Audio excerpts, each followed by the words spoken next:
after more than a decade representing much of Dorchester and parts of South Boston and the South End, Boston City Councilor Frank Baker is stepping down at the end of this term.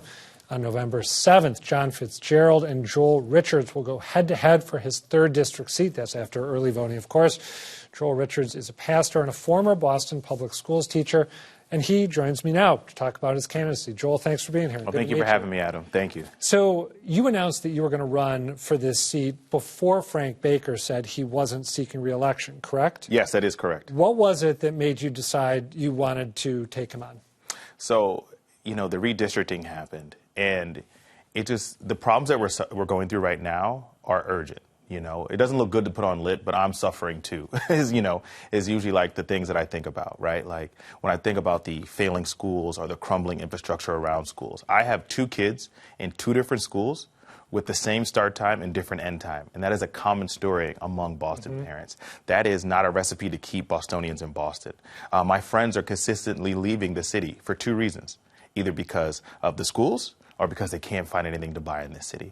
My friend, one of my best friends in the world, just left the city this Saturday, right? It's left out of Savin Hill. Him and his fiance are both teachers, right? They got approved for $500,000, $500,000, and they could not find anything to buy in the city. I believe it, yeah. Right? So these are the issues that made me want to step up and actually jump in there and try to change the status quo. I think of Frank Baker as one of the most conservative members of the City Council, and I don't think I'm alone in that assessment. How do you define yourself ideologically? The work, right? I feel like a lot of times we try to put me like, am I this? Am I left? Am I right? Am I center? But I'm about the work. I'm about going to Mayor Wu and Mary Skipper and asking, what do I have to do to get a new school built on my side of town? We need a high school just like Fenway got a high school so that we know where our kids are going for 12 years, right?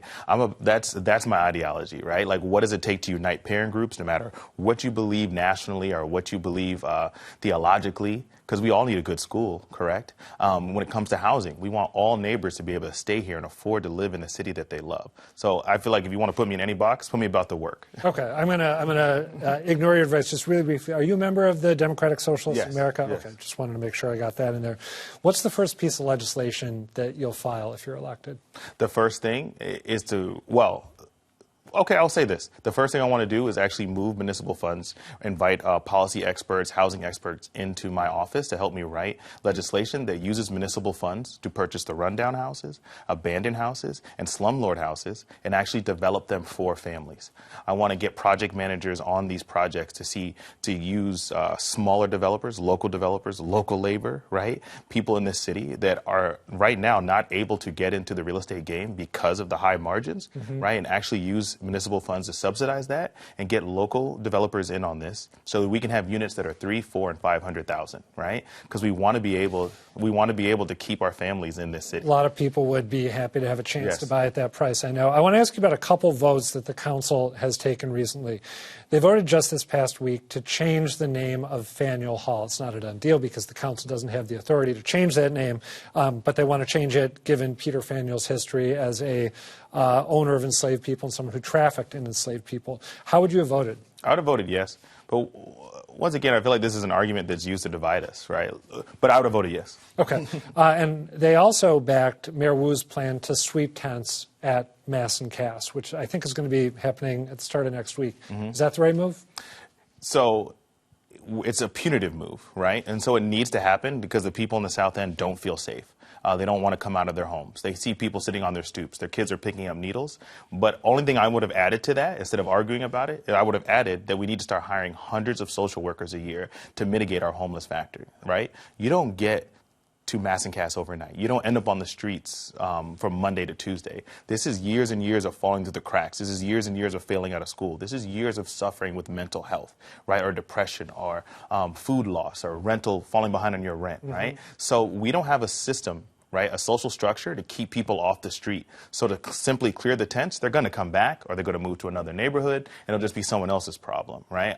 I feel like the sweep, it has to happen, right? Like there's a public health crisis happening, but we're not talking about how we got here, right? We're just talking about downriver, how to solve it right now. But let's go upriver and see how we can prevent this problem from growing and then even shrink the problem over time, right? There's no quick answer to this. Let me ask you, I like the idea of preventive care there a lot, but one of the things that I've always heard is that a lot of the people who end up at Mass and Cass do not actually originally come from Boston. So how much of a help would it be to create a surge in social workers in the city if a lot of people are congregating there from other places? So we do need decentralized services, right? But if you don't start hiring the social workers, we can never have decentralized services. How would you have that? How would you spread it out to different places? And I feel like if Boston starts doing this and sets the trend of actually hiring hundreds of social workers, I think other cities will do it. I think the state public health will kick in, because social workers, you do get results. I fought for 6 years to get a social worker in every school in Boston, and we were able to accomplish that, right? And the change is monumental.